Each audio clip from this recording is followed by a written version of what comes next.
Welcome to Inspiration Inc.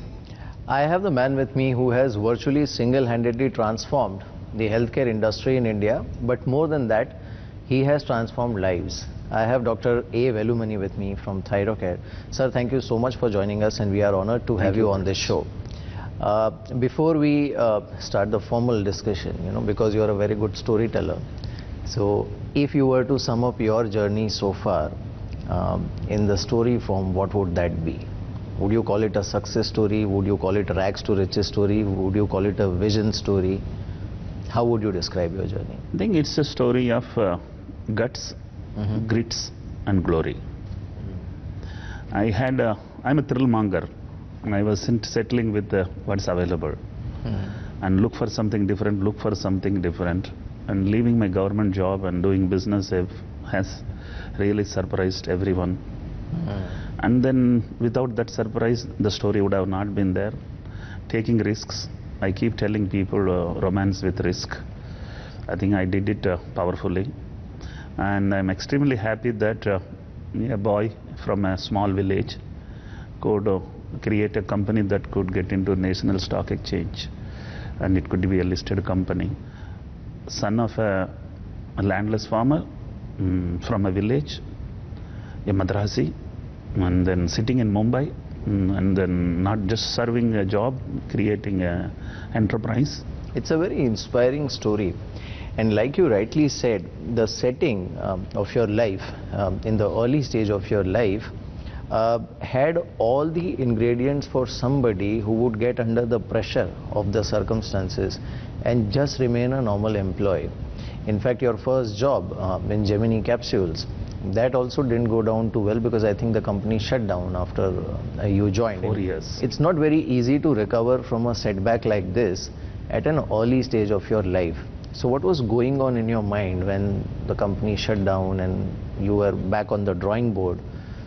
See, I think the poverty, when it comes, there are two kinds of people. One who enjoys it, other who suffers. The ones who suffer would find very often situations where they can't come back. The one who enjoys, he enjoys poverty, he enjoys pains, he enjoys failures, he enjoys everything. I think there was no true stress. Life is too long. It's not a 100-meter dash, and it certainly knew some better tomorrow is there. So there wasn't truly, and I have never sat in distress a single day in last 60 years of life. There have been ups and downs, but I don't think that puts a man down. What keeps driving you? What motivates you to? Because it's easier said than done not to get under the weight of the situation you are in. Often people get negative, they think negatively. What motivates you to stay away from? I was fortunately poor. And the success in life is delta. Delta is equal to x2 minus x1. x2 is where you are today, x1 was where you were that day. And for me, x1 was 0. Usse karab kuch ho nahi sakta. Nothing can be a negative or downside for 0. So for me, anytime, yeah, I am down today, but still I am above 0. So that power of being nothing once in life makes you very powerful in subsequent stages of life. So kabhi dara hi nahi hai. But did you ever, so was it planned? Is this how you wanted to? No, I think I have been loudly telling my journey is, you can even call as accidental entrepreneur. And journey has been not planned at all. I think I have always looked at what happens. I have planned for 1 more year. I have not planned too long. I think, in fact, I tell people, don't freeze plans, don't freeze dreams, they will break. Keep it flexible. So coming to Mumbai was never known 6 months before I left. Leaving government job was not known to me 1 month before I left. Going for IPO was not known to me a couple of quarters before I went for it. So I think there was no true planning. Accept life when it comes as it comes, and do better out of it. When you came to Bombay and joined BARC, after that I'm sure the life was more stable and you spent reasonable amount of time at BARC. After that, what prompted you to go ahead and start your own venture, and that too something which was in India not a very formalized sector, not a very known sector, and your approach was also slightly unconventional. So what inspired you to do that?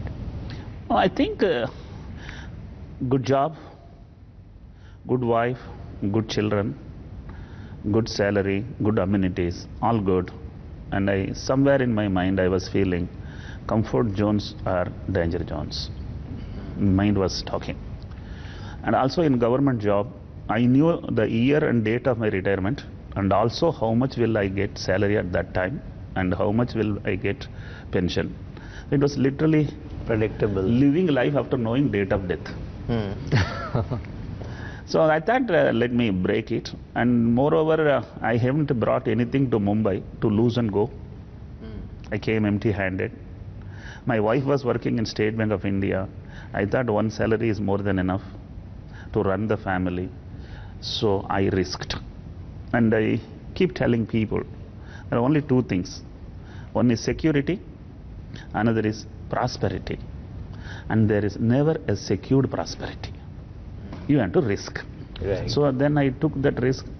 Now it so happened, my wife got angry that I took a decision to resign without asking her. She also didn't go for a job from that day. So this happens as a coincidence.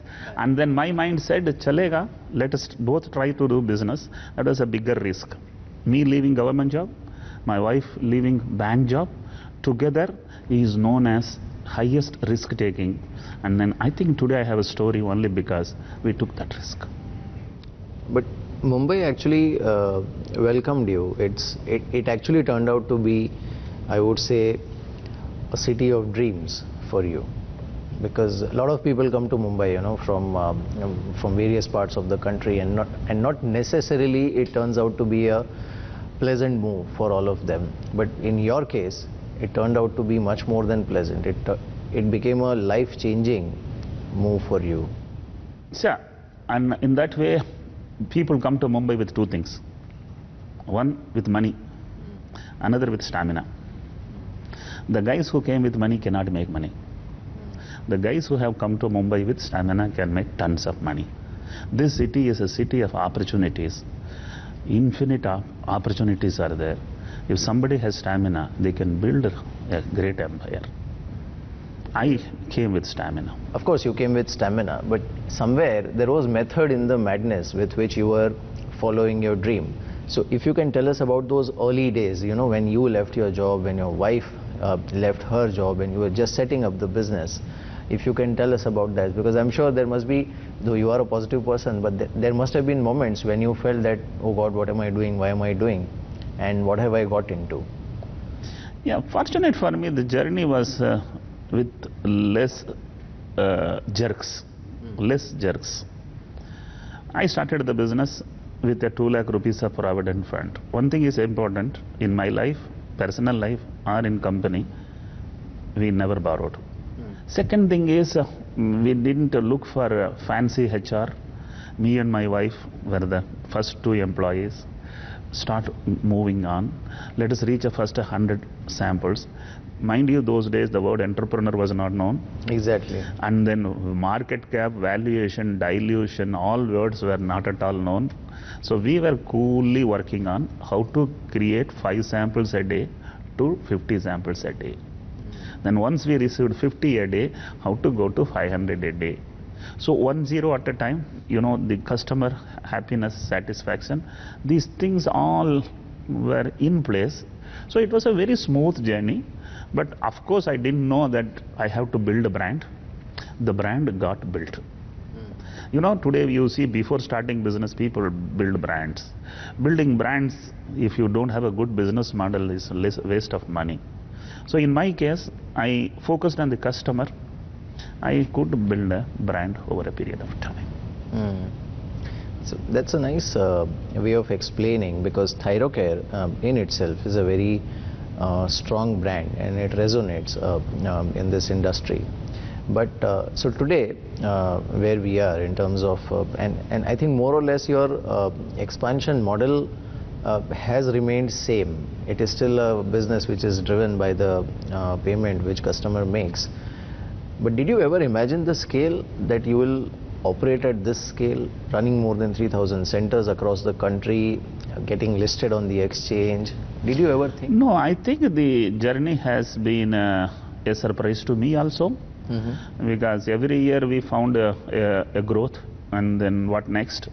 Mumbai we did well, then went to Nasik, Pune and Surat, did very well. And then went to a couple of south major metros, it worked very well. Then all metros, then all state headquarters, then all district headquarters. Today we are in the verge of going to the taluk headquarters. So it's a journey where nothing is planned for too long. Every year you become more aggressive and business has grown. Fortunate for me, my industry was highly unorganized. Fortunate for me, pricing was a comfort for me. Everybody was pricing too high and I had a room to play. And fortunate for me, I priced it very low. And also fortunate for me that I created a franchisee concept first time in this industry and made sure that guy makes more money than what I make. I think this is the very important aspect.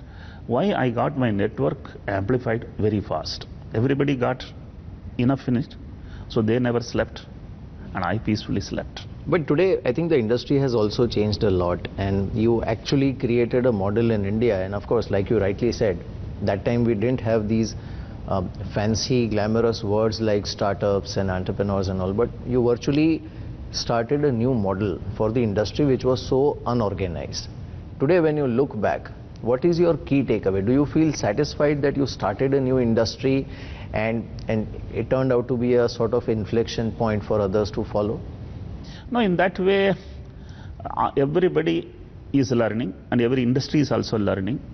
The customers' needs, expectations, behavior makes you to keep on innovating your business model. Fortunate for me, I worked with clarity because I'm not a medical man, I'm a mathematics man. So I was scared of pathology. Biochemistry was a bit comfortable for me. So in that way, if I look back, my focus gave me success. In a 100-kilogram body, I focused on 15-gram gland. In fact, nowadays people recognize me as a man who has built a brand around a gland. So that way, so focused I was. I think focus, frugality, and then decision making, low pricing.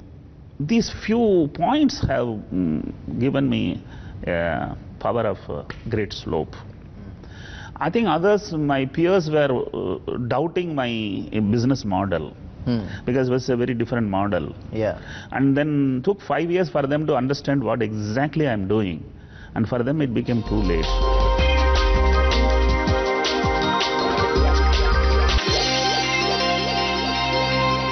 One side is obviously the employment that you created over a period of time and the new industry that you created.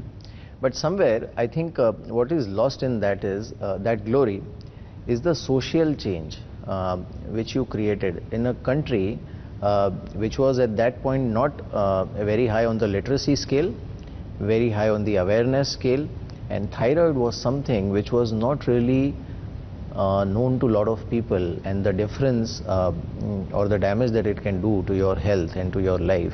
You brought that somewhere in the center stage. Do you feel satisfied about that? Yeah, the word Thyrocare for my brand name itself was seen as, not a wise thing.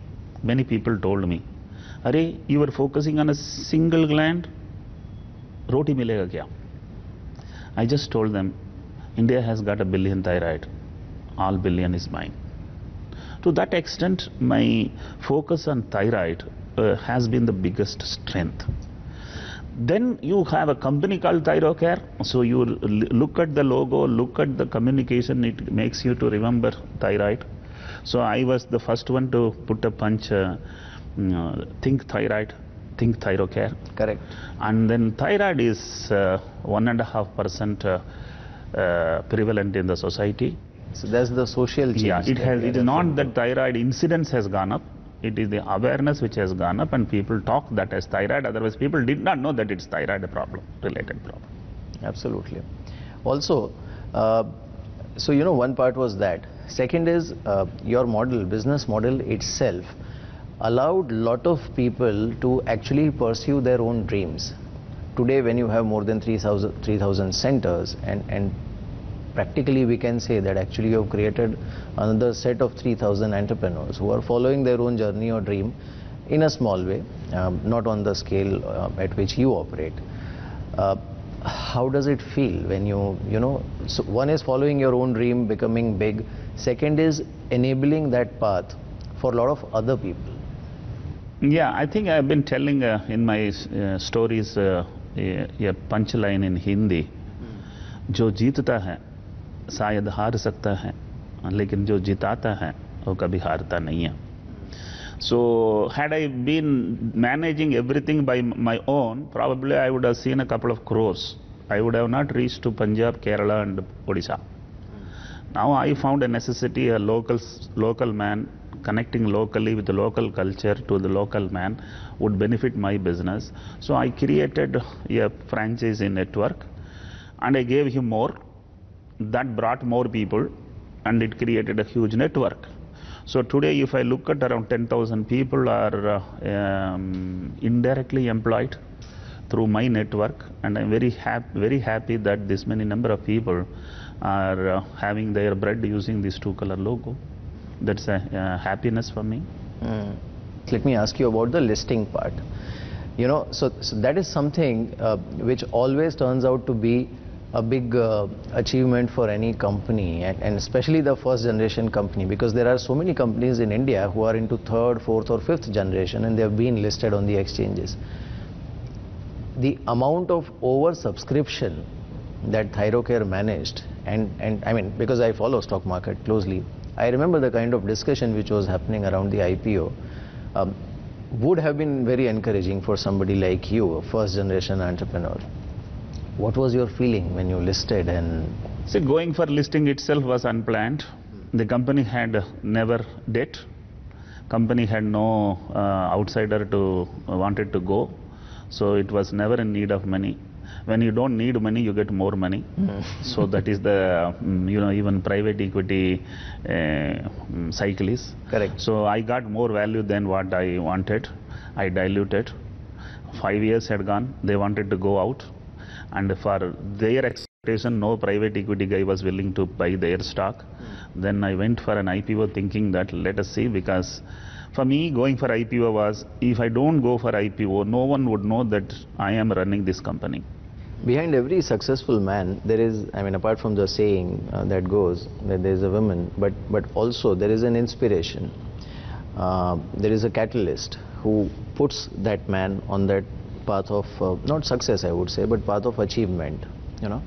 So what is your inspiration? What was your inspiration? No, in that way, inspirations are overall given from parents, from siblings, then from spouse, then now children, everybody inspires. So that's overall contribution. But I must tell you, the power of my journey was because of my wife, who is unfortunately no more. And she gave up her job on the same day when I had given up my job. That was, according to her, a commitment for my success, which I feel very brave decision. And then she has been around me, and she is the power behind me in terms of connecting people with me, family with me, vendors with me, investors with me, employees with me, franchises with me. She was a very powerful connector. And she lived in the laboratory along with me, with forgetting the society, which says that for her my success is all in life.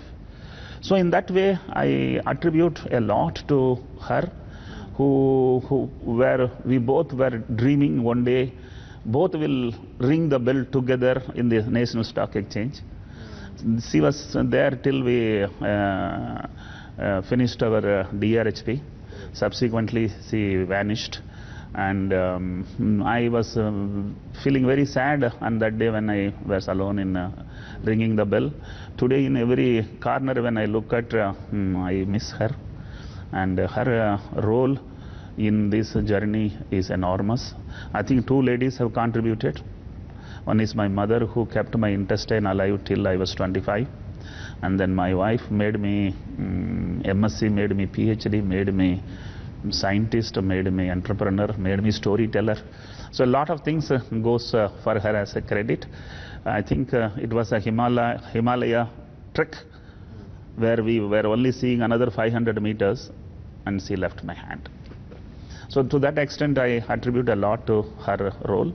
I think a message I want to communicate: if men succeeds, families prosper, and if women succeed, the societies prosper.